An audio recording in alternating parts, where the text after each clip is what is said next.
in Germany is different. There we have loads of modernized houses. And ask ourselves why. And the locals in Berlin told us, yes, there are funding schemes which aim to change these things. Okay, so we continue to pursue this idea, but already started to focus on certain markets. And I say, when we were taking the train from Berlin to London, when we went to the UK, we were starting watching the houses and saw, in the UK market, they don't refurbish the houses as well. So yeah, we could go for London or for UK. And then one of our students recognized, oh, there will be funding schemes next year, which we could take advantage of. We said, why not? It's a regulation, which has changed, which is a potential, it's an opportunity. And yeah, we believe in the profitability. So we pitched this idea in London, we didn't win, but we're still trying to follow it. So we're still working on it, and currently we belong to what we are funded and given in the incubator of Greenhouse UK. They're currently helping us to make this business real. This is my team. What you can see, everyone can become entrepreneur, can try. So we have people from engineering, economics, physics, yeah, or mechanics, and no matter which country. Thanks a lot.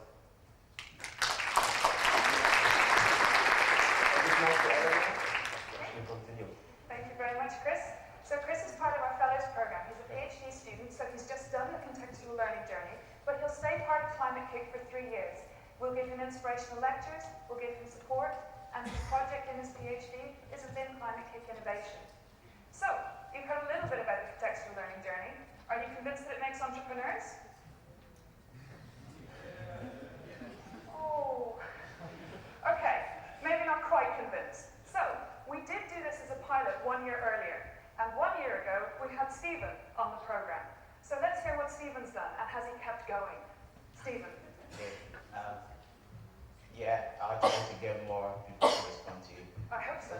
Okay, I'm from DECO, and I will try to talk a little about what DECO does, and also try to trace our very roots, how it all began. And DECO is into composting. We are a cost-driven business, and we are located in the northern region of Ghana.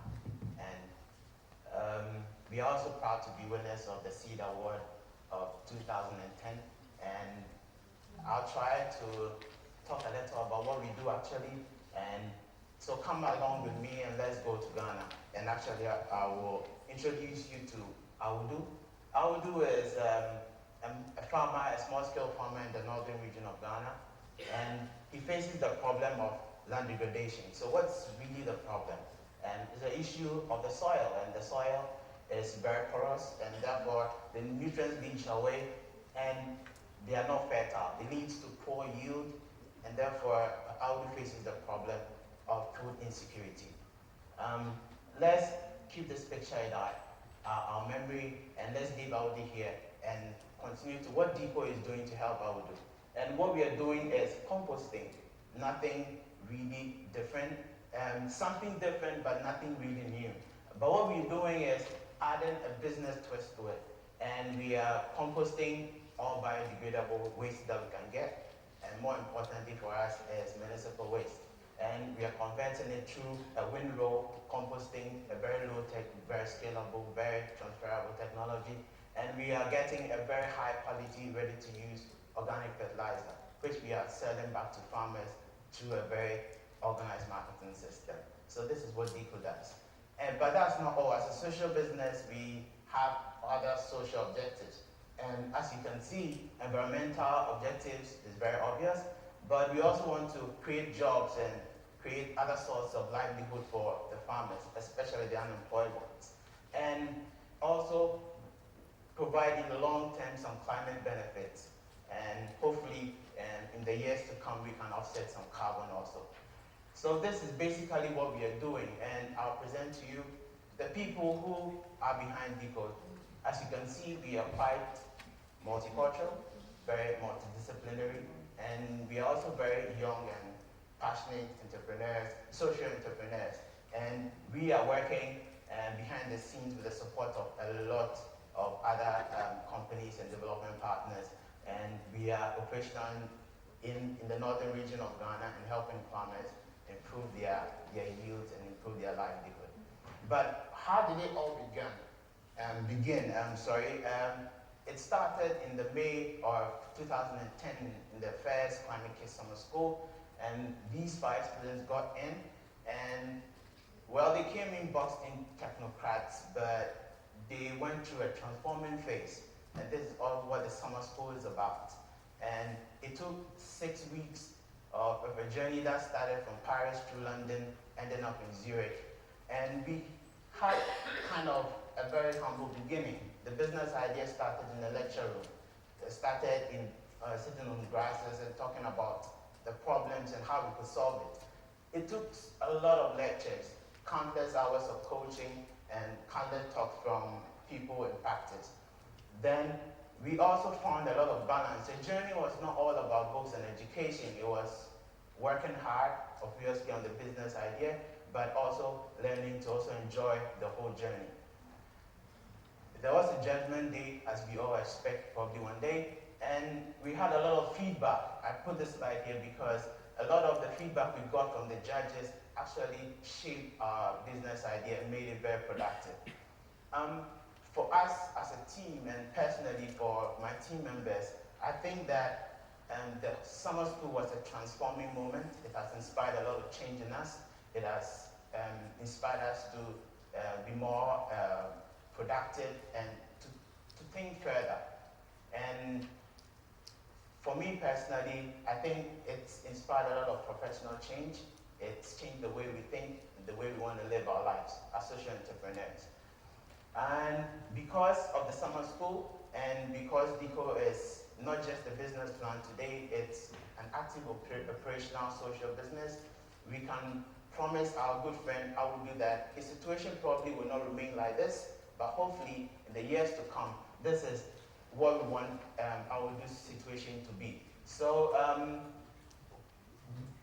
we think that the summer school was a good thing that happened to us. It's a good thing that is changing lives and is very productive for all of us. And I hope that, Eleanor, you get some more response right now.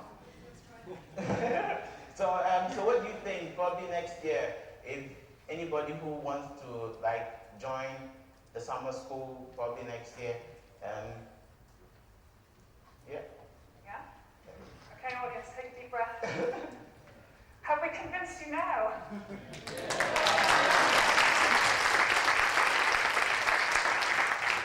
Thank you, Stephen. They're a tough crowd. It's not easy. Okay. So we're not just a summer school. We're not just this contextual learning journey. It's an incredibly important 6 weeks. We found that it is successful and it does work. But we want to integrate that into wider education programs. So the first step that we're taking is that we're moving towards the Masters of Innovation. So we want this to be really different to master's courses that are existing at the moment.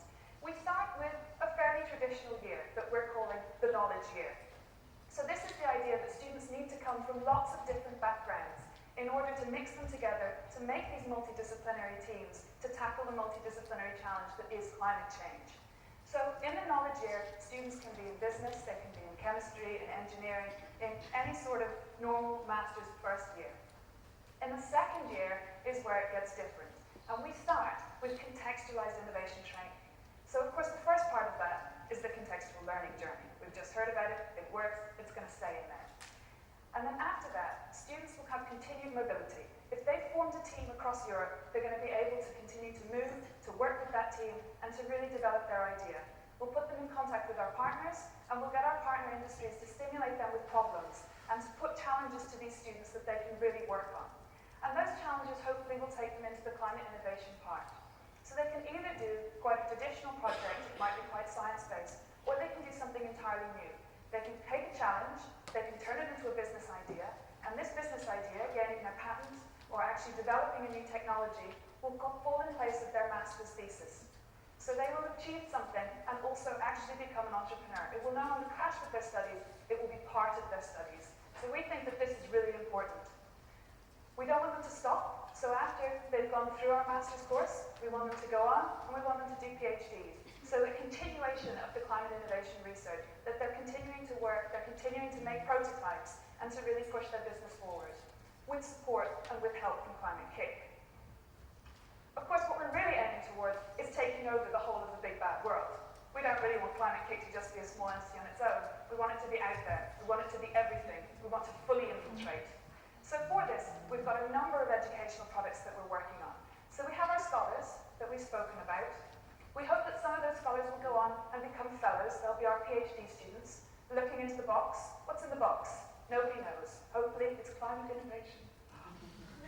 Some of those fellows will go on to be senior fellows, to be postdoctoral researchers, to be part of our Pathfinder and Innovation pillar in Climate-KIC. So they'll be staying with us. All this way, we might lose some into the big bad world, but it doesn't matter, because once they've been infected with the idea that they can be entrepreneurs, that they can tackle climate change, they're going to be our alumni who are really making a difference. We want to tackle some other people as well. There's all these professionals. They're not students. They're out there in the real world already, but we want to promote courses to them. We want to allow them to come on the contextual learning journey, to mix with our students, and we also want to provide courses specifically designed for them. So we have those people as well. And around all of this, we want to have e-learning, so anyone can access it. Anyone can find out how to be innovative through Climate-KIC. If you want to know a little bit more about these, of course you can talk to me, or you can look in your pack. I'm a little bit worried that in your pack you've seen this. On the front it's got ICT labs, and on the back it's got InnoEnergy. And if you open it up, hiding in the middle, there's a Climate-KIC one. Please open it up and have a look. Don't forget about us, we are in there. Or you can come to our stand at lunchtime. So, like missionaries, we want to take these students, we want to infect them with the idea that climate change can be solved, that they can be entrepreneurs in it. We want to send them out into a big bad world, and we want to make change. Thank you.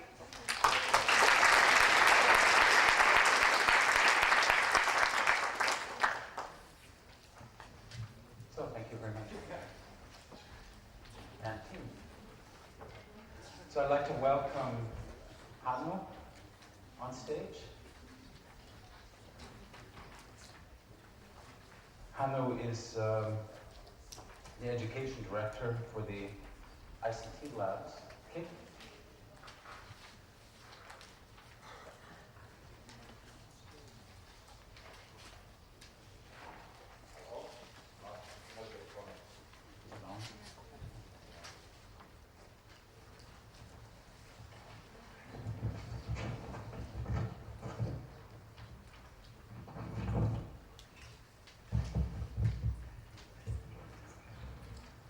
Okay, so now we'll hear from last but not least, educational program from the KICs.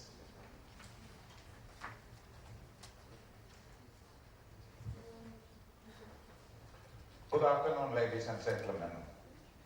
So, I think what we have already realized today, that what is the most powerful force in a human being to make a change. And it's dreams. It's our capability having dreams. As a professor, I always try to make things simple so that I can even memorize by myself. So, what we try to do in EIT? It's two things, and only two things. First, teach our partners, our students, to have dreams. And secondly, facilitate them so that they can make their dreams to come true. Nothing else. Very simple. And this is what we try to execute in ICT labs. Of course, when we start to understand how we are actually outreaching different individuals, we should co-locate those. We should bring people together.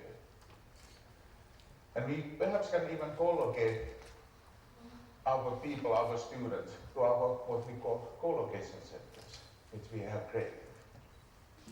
So this is so far very straight. This is not a rocket science. You don't need to have a PhD in rocket science to understand up to this point. The rocket science starts when we look what we need to do. We need to create a partnership to go after our dream. We have a dream, our students have it. We need to create a partnership. We need to make this partnership to work. We need to create trust. We need to increase the bandwidth of the trust between the stakeholders, between partners, between we and our students, between we and our faculty in different places. And this is the challenge. This is where the salt mine starts. This is where the perspiration part of our work really lies. To make this aligned, trying to make it reasonably coherent, trying to make it scalable, so that we can actually work in a systematic manner with it. For these purposes, we have created two concepts, which I will shortly mention. One is our master school, another is our doctoral training centers. So what we are working with our master schools, we have selected a number of the technical domains, the core competencies, like in the Climate-KIC. This was the first year, so we have aligned ourselves, let's call it, with the traditional, how to say, engineering, ICT topics, for obvious reasons, because this needs to be long-term effort. We cannot just go after different buzzwords. And what we are adding to this is tightly integrated innovation and entrepreneurship content, which is transforming how the technical universities are actually teaching the engineering disciplines itself in ICT. And this is the hard part, getting that done. So we have actually technical common base, and then we have a thematic orientation in the second year, which is a little bit similar like what you are looking now in the Climate-KIC. There must be a foundation where you build things, and then you need to understand something from the thematic. And we have a few thematic areas selected. Health and well-being, we do have digital cities, we have smart energy, we have the future of the traffic and communication system. These are really the large-scale challenges what we are facing both in Europe and in the world. So we are bringing this